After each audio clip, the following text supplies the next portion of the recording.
Hey everyone, welcome back to the channel. Today we're going deep on something that every Hyundai owner needs to understand. The 7 most common failures that show up across Hyundai's lineup, why they happen in the first place, and most importantly, what you can do right now to make sure they don't happen to you. This isn't a video designed to trash Hyundai. I actually think Hyundai makes some genuinely impressive vehicles, especially in terms of value, design, and feature content for the price. But like every manufacturer, they have patterns. And knowing those patterns ahead of time is the difference between being caught off guard by a massive repair bill and never having the problem at all. I've spent a lot of time going through owner forums, NHTSA complaint databases, independent mechanic reports, and real conversations with Hyundai owners, and the same failures come up again and again across different models in different years. Some of them are well known, some of them are surprisingly under-discussed. All of them are worth knowing about. So grab a coffee, get comfortable, and let's get into it. Failure 1. The Theta II engine. Connecting rod, bearing failure, and what you must know. This is the big one. The failure that put Hyundai on the front page of automotive news resulted in multiple class action lawsuits, a massive recall campaign, and billions of dollars in warranty claims. If you own or are considering buying a Hyundai with a Theta II 2.0 or 2.4-liter GDI engine, and that covers a wide range of Sonatas, Elantras, Santa Fes, and Tucsons from roughly 2011 through 2019. You need to understand exactly what happened and what to watch for. The root cause of the Theta II engine failure traces back to a manufacturing defect in the connecting rod bearings. During production, metal debris from the machining process was not adequately cleaned from the engine's oil passages in some units. Over time, those microscopic metal particles circulated through the engine with the oil, gradually wearing down the connecting rod bearing surfaces. Once the bearings wore past a critical threshold, the connecting rods lost their proper clearance, began knocking, and in the worst cases punched through the engine block entirely.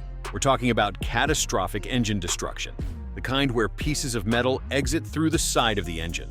The insidious part of this failure is that it often happens without much warning. The engine can go from normal operation to a knocking sound to complete failure within a relatively short period of time. Hyundai and Kia extended warranties on affected vehicles and established the KSDS, the knock sensor detection system, software update as a stopgap measure that monitors for abnormal crankshaft behavior and is supposed to alert the driver before catastrophic failure occurs. If you own an affected vehicle and haven't had this software update installed, get to the dealer immediately.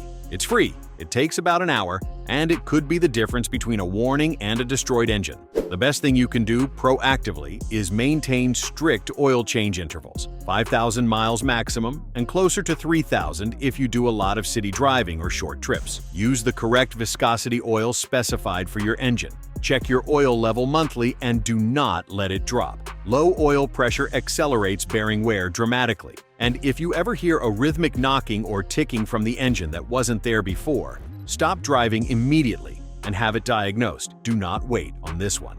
Failure 2. Dual clutch transmission. Judder, the problem that caught thousands off guard. The second major failure pattern on our list involves Hyundai's 7-speed dual-clutch transmission, the DCT, which was rolled out across a significant portion of their lineup starting around 2015 and 2016.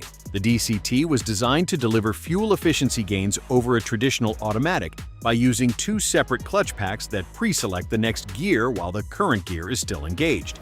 In theory, it's an elegant solution. In practice, a specific combination of software calibration and fluid specification issues led to a shudder or vibration problem that made many of these cars feel genuinely unpleasant to drive in low-speed stop-and-go conditions. What owners experienced was a shaking or juddering sensation, sometimes subtle, sometimes severe, when pulling away from a stop at low throttle. The clutch engagement in the low-speed range was inconsistent, causing the car to feel like it was struggling to find traction even on dry pavement. For many owners, this was their first experience with a dual-clutch transmission, and they assumed the car had a serious mechanical problem.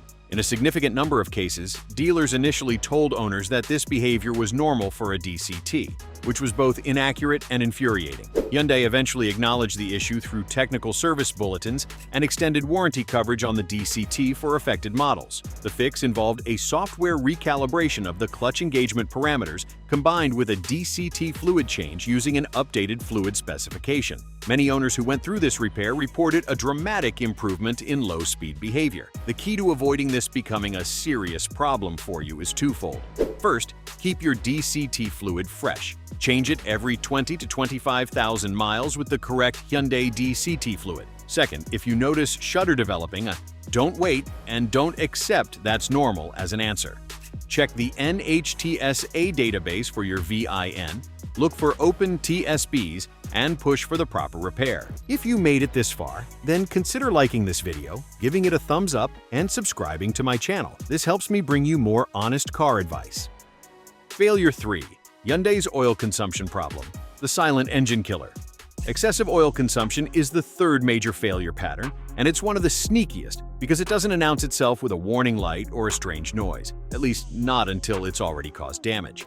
Certain Hyundai engines, particularly the 1.6-liter and 2.0-liter turbocharged GDI units found in the Elantra GT, the Veloster Turbo, and the Tucson, have a documented history of consuming oil at a rate that many owners were simply not prepared for. A turbocharged engine naturally puts more demand on the oil system than a naturally aspirated unit. The turbocharger itself runs on engine oil for both lubrication and cooling, and the oil that flows through it is exposed to much higher temperatures than oil elsewhere in the engine. Over time, if the piston rings develop any looseness or the valve stem seals begin to wear, the engine starts burning small amounts of oil on every combustion cycle. Individually, those amounts are tiny. Cumulatively, over 3,000 or 4,000 miles, they can add up to a quart or more of oil loss, completely silently, with no visible smoke and no drips under the car. The danger is obvious. An owner who changes their oil every 5,000 miles and never checks the level between changes can find themselves running a quart or more low by the time the next change rolls around.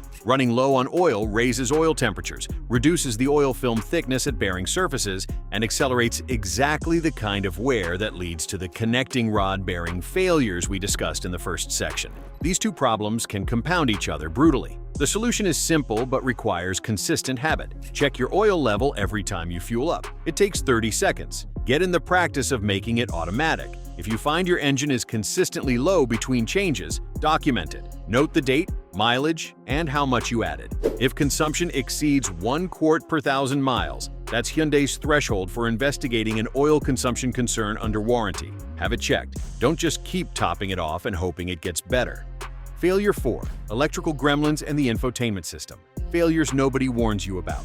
Moving away from the powertrain, the fourth major failure area is electrical, and specifically the combination of infotainment system issues and broader electrical gremlins that show up across a surprisingly wide range of Hyundai models from the mid-2000s onward. This is a broader category than the engine or transmission failures, but the volume of complaints and the frustration it causes in daily driving makes it absolutely worth covering in depth. The infotainment problems range from annoying to genuinely disruptive. Random screen freezes and reboots during driving, Bluetooth connectivity that drops and refuses to reconnect without a full system restart, navigation systems that lose their map data or freeze mid-route, backup cameras that display a black screen until the system resets itself. In some cases, the head unit fails entirely and requires replacement, which on a modern Hyundai with an integrated display that controls climate, audio, and connectivity can mean a significant parts and labor bill.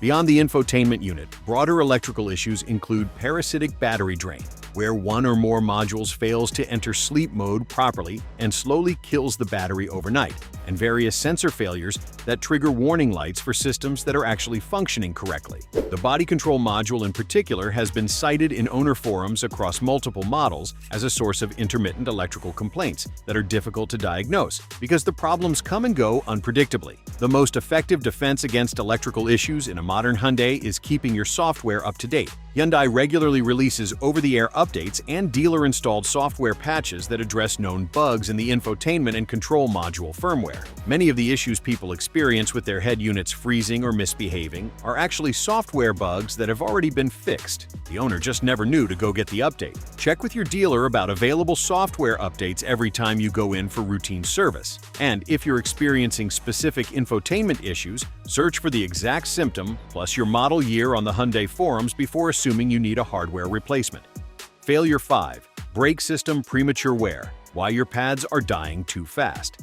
The fifth failure on our list is one that catches Hyundai owners off guard because it feels like it shouldn't be happening yet. Premature brake wear, particularly on the rear brakes, is a recurring complaint across several Hyundai models, and the reason it happens is a combination of rear brake bias calibration and, in some cases, electronic parking brake mechanisms that don't fully release, leaving the rear pads in slight constant contact with the rotors. Hyundai, like most modern manufacturers, has shifted the brake bias toward the rear on many of their vehicles as part of meeting stability control and ABS performance targets. This isn't inherently wrong, but it means the rear brakes are doing more work than drivers accustomed to older front-heavy brake bias vehicles might expect. Rear pads that might last 40 to 50,000 miles on an older car can wear down in 25 to 30,000 miles on a current Hyundai. Sometimes even less if the driver uses the brakes heavily in city traffic. The electronic parking brake issue is more specific and more problematic. On models equipped with an electric parking brake,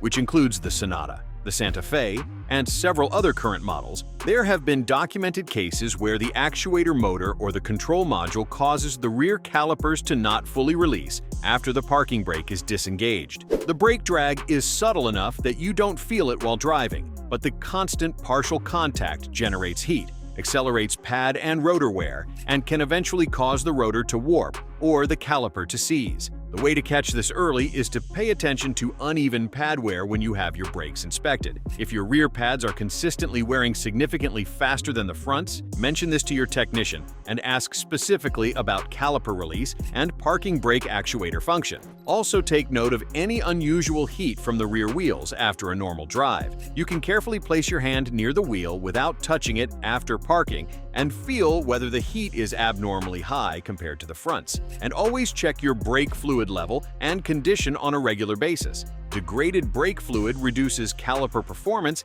and contributes to uneven brake behavior. Failure 6. Sunroof drainage clogs, the water damage nightmare hiding above your head.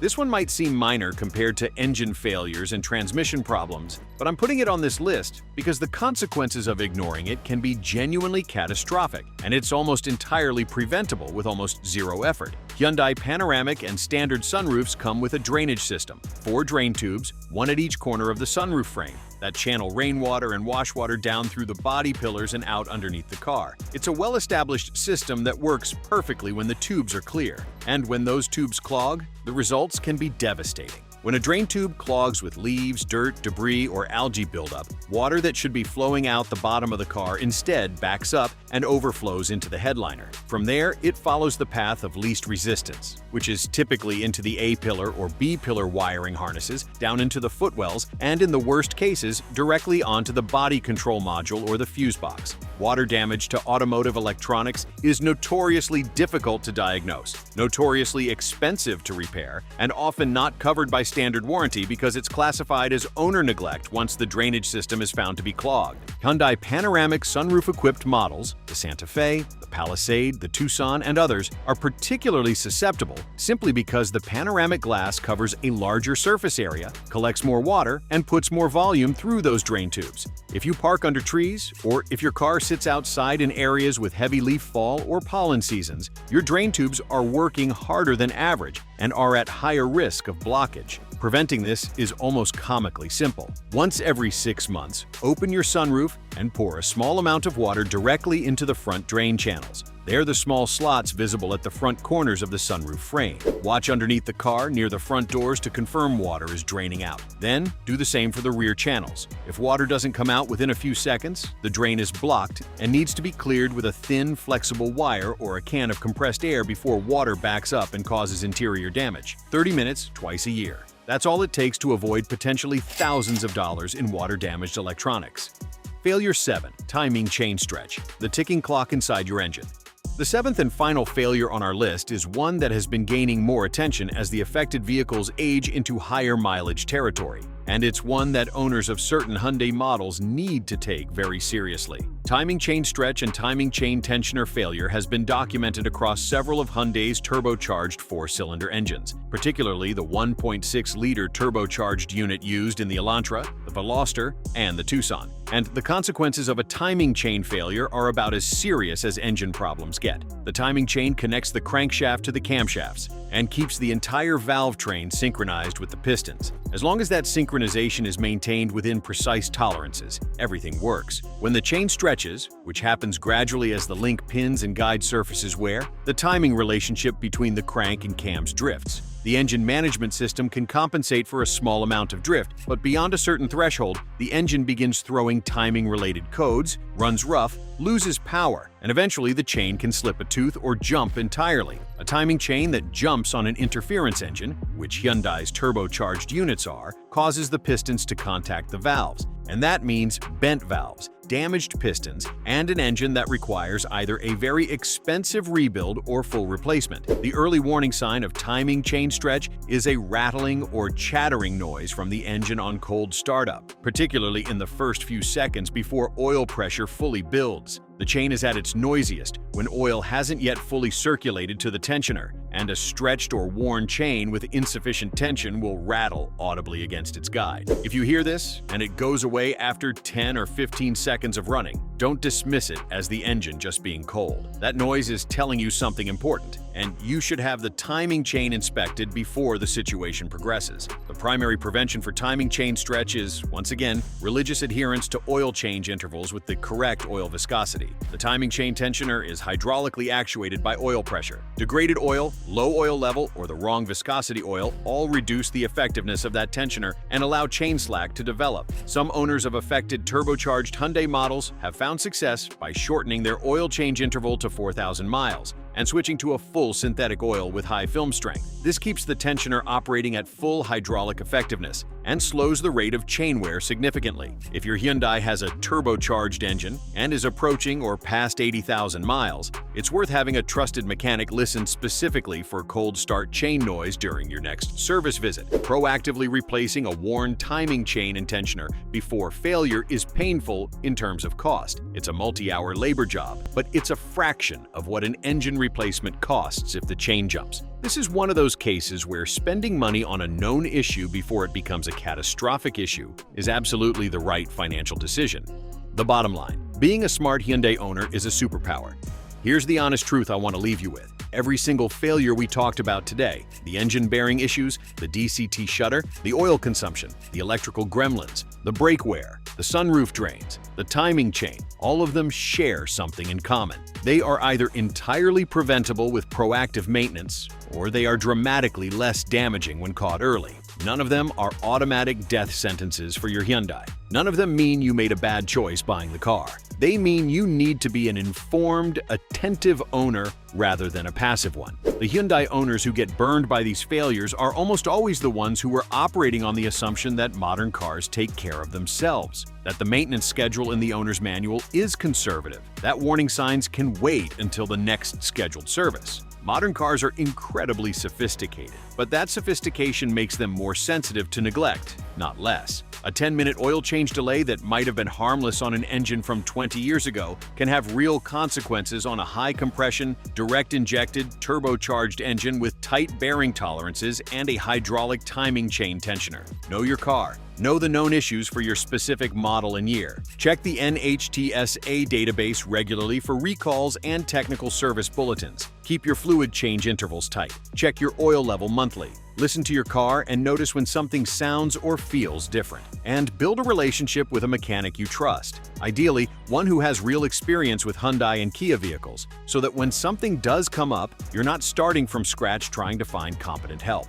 Hyundai makes cars that can absolutely go 200,000 miles and beyond. The evidence is out there in owner communities. People with 400,000-kilometer Tucsons, Sonatas with 250,000 miles still running strong. The common thread in those success stories is consistent, informed maintenance. You now have the information. Use it. and your Hyundai will reward you with years of reliable service. If this video helped you out, share it with a fellow Hyundai owner who could use it. It might save them from a very expensive and very avoidable lesson. Like, subscribe, and I'll see you in the next one.